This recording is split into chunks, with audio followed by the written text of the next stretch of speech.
Good morning friends, सुप्रभात मेरे प्यारे शिक्षाविद मित्रों, परीक्षार्थियों।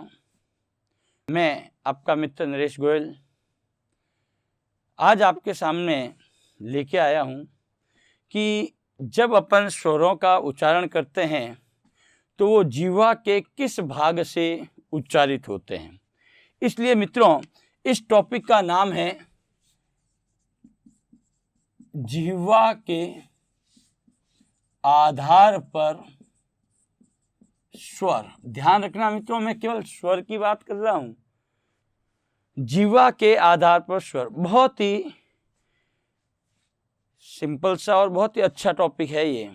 ध्यान रखना, इस टॉपिक से कई बार प्रश्न बने हुए हैं कि कौन से स्वर आपके कौन से भाग से उच्चारित किए जाते हैं। तो देखिए मित्रों, इसके जो अपन समझने के लिए बहुत ही अच्छा तरीका अपनाते हैं कि ध्यान पूर्वक अगर देखें अपन तो ये देखो, ये होती है अपनी की जीभ। क्या होती है? जीभ। अगर हम जीभ के पार्ट्स करें यानी कि टुकड़े करें, टुकड़े करने से तात्पर्य है कि इसको हम 3 भागों में विभक्त करते हैं। देखिए, सबसे पहले आगे वाला भाग, फिर बीच वाला भाग, इसके बाद लास्ट वाला भाग। तो आगे वाले भाग को कहा जाता है मित्रों अग्रभाग। कौन सा भाग कहा जाता है? अग्रभाग। दूसरा है आपका बीच वाला, इसको कहा जाता है मध्य भाग। और लास्ट वाला होता है आपका पश्च भाग। पश्च भाग बोल तो पीछे वाला भाग। अब देखो मित्रों, हम बात करें स्वरों की तो देखो अ, आ, ई, बड़ी ई, ऊ, बड़ा ऊ, री, ए, बड़ा ए, ओ और औ। देखिए, काउंट कर लीजिए, 1 2 3 4 5 6 7 8 9 10 11 हो गए 11।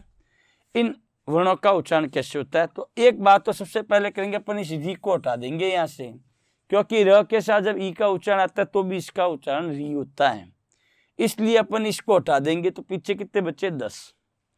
अब देखो मित्रों, ध्यान रखना, ये अपन की जीवा है, ये इसका अगला भाग। अग्र बोले तो आगे, मध्य बोले तो मध्य, बीच का, पश्च बोले तो पीछे का, लास्ट का।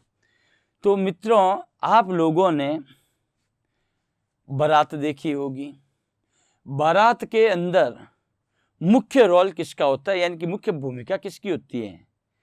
तो नेचुरल है कि सभी का आंसर एक ही होगा, वो होता है दूल्हा।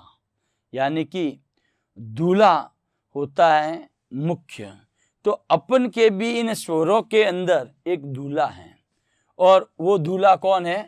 अ। कौन है दूल्हा? अ। तो अब देख लीजिए कि जब बारात देखिए आपने, तो दूल्हा का स्थान कहाँ होता है? सबसे आगे होता है कि सबसे लास्ट में होता है? उन दोनों के बीच में होता है। तो उम्मीद करता हूँ कि समझ गए होंगे, क्योंकि आगे तो चलता है बैंड वाले और लास्ट में होते हैं बाराती, उन दोनों के बीच में होता है दूल्हा, यानी कि मध्य में। तो अपन का जो स्वरों के अंदर जो दूल्हा है वो मित्रों कौन है? अ। अर्थात अ का उच्चारण जब जिह्वा के आधार पर करें तो ये मध्य भाग से उच्चारित होता है। अभी हमने क्या बताया कि बारात के अंदर आगे कौन होते हैं? दूल्हे के जो बैंड वाले होते हैं ना, बैंड बाजे वाले, ढोल नगाड़े वाले, वो होते हैं जिसके ऊपर डांस वांस भी करते हैं। तो आगे होते हैं बैंड वाले, और उनकी आवाज़ क्या होती है? बड़ी तेज होती है। तो इसके लिए अग्रभाग से स्वर के उच्चारण कौन कौन से होंगे? देखो, ई, ए। इनका उच्चारण करते हैं ना तो श्रुति पता चल जाता है कि ये जीभ के आगे वाले पोर्शन से निकल रहे। देखो, ई, आई, ए, ओ, ठीक है, ओ नहीं, सॉरी, ये चारों हैं। अब देखो, दूल्हा हो गया, बैंड वाले हो गए, अब कौन चाहिए? बाराती। तो बाकी बच्चे वो सारे क्या हैं? बाराती। देखो क्या बच्चा है? एक तो कि आ के बाद देखो क्या बच्चा है आपका? ऊ, ओ और औ। इनका उच्चारण करते हैं तो हमको पता चलता है कि उच्चारण जो हो रहा है मित्रों वो कहां से हो रहा है, जीभ के पीछे वाले भाग से। देखो आ, ऊ, ऊ, ओ, औ, सारे किससे हो रहे हैं, पीछे वाले भाग से। ये है मित्रों आपके जीवा के आधार पर स्वर। अब देखो इसका एक दूसरा पॉइंट ध्यान रखना, मैं यही आपको समझा रहा हूं कि या तो हो गया अपन का ये वाला पॉइंट। अब देखो ध्यान से कि अगर मैं यहां लिखूं अ, आ, ई, बड़ी ई, ऊ, बड़ा ऊ, ए, बड़ा ए, ओ और औ, ठीक है। तो इसमें क्या होता है कि ये देखो री इसमें भी मैंने हटा दिया है, 1 2 3 4 5 6 7 8 9 10 ही लिए हैं मैंने, री उसमें से भी हटा दिया, क्योंकि हमने पहले ही कहा था कि र के साथ ई का उच्चारण मिलाते हैं तो भी री का ही उच्चारण होता है, इसलिए। अब देखो मित्रों इसमें क्या होता है कि जब अपन इनका उच्चारण करते हैं तो इन उच्चारण के समय इनको कहा जाता है एक तो संवृत स्वर, एक कहा जाता है अर्ध संवृत, एक होता है विवृत, एक होता है अर्ध विवृत। यानी कि 4 पॉइंट है। देखो एक तो होता है आपका संवृत, एक होता है अर्ध संवृत, एक होता है विवृत, क्या होता है, विवृत, और एक होता है अर्ध विवृत, ठीक है ना।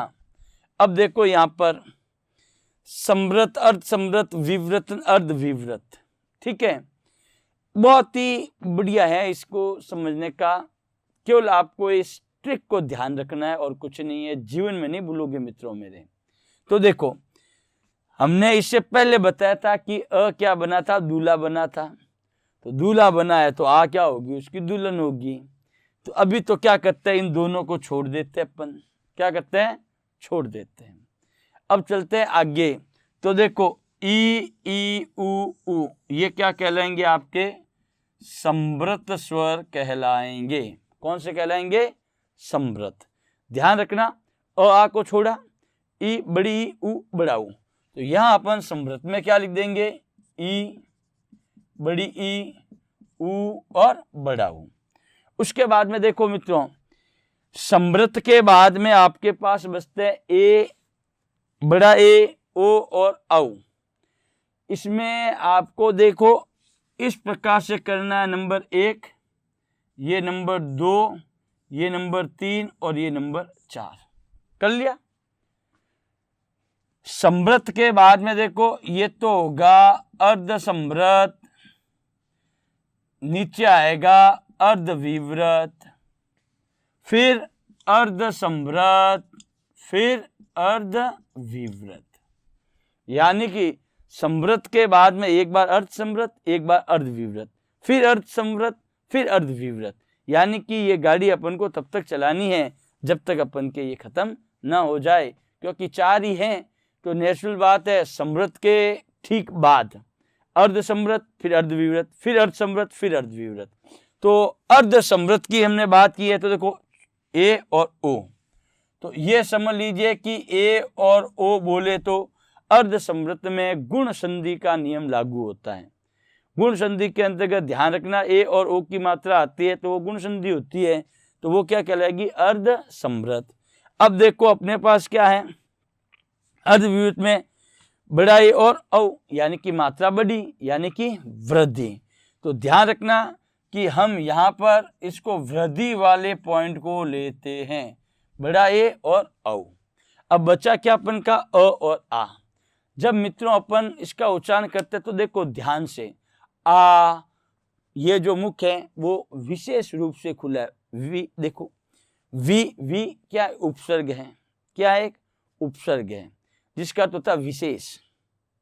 क्या होता है, विशेष। तो जब आपका मुख पूरा खुलता है, विशेष पूर्ण खुलता है, देखो आ, तो ये क्या कहलाएगा आपका, आ आपका कहलाएगा विवृत। क्या कहलाएगा, विवृत।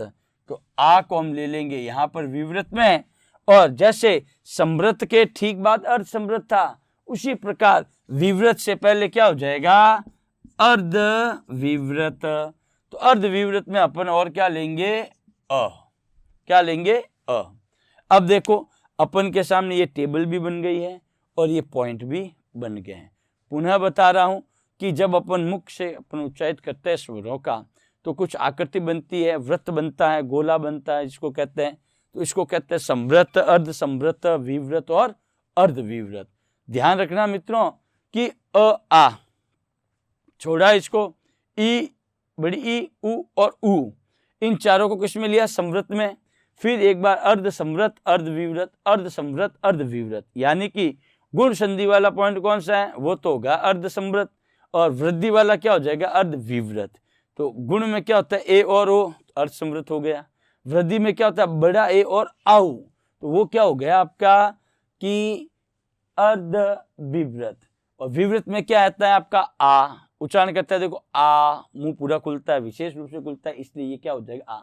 बचा क्या, अ। जैसे इसके बाद संवृत था तो इसके बाद में अर्ध विवृत है, बस वही नियम है। अ को किस में डाल दिया, अर्ध विवृत में।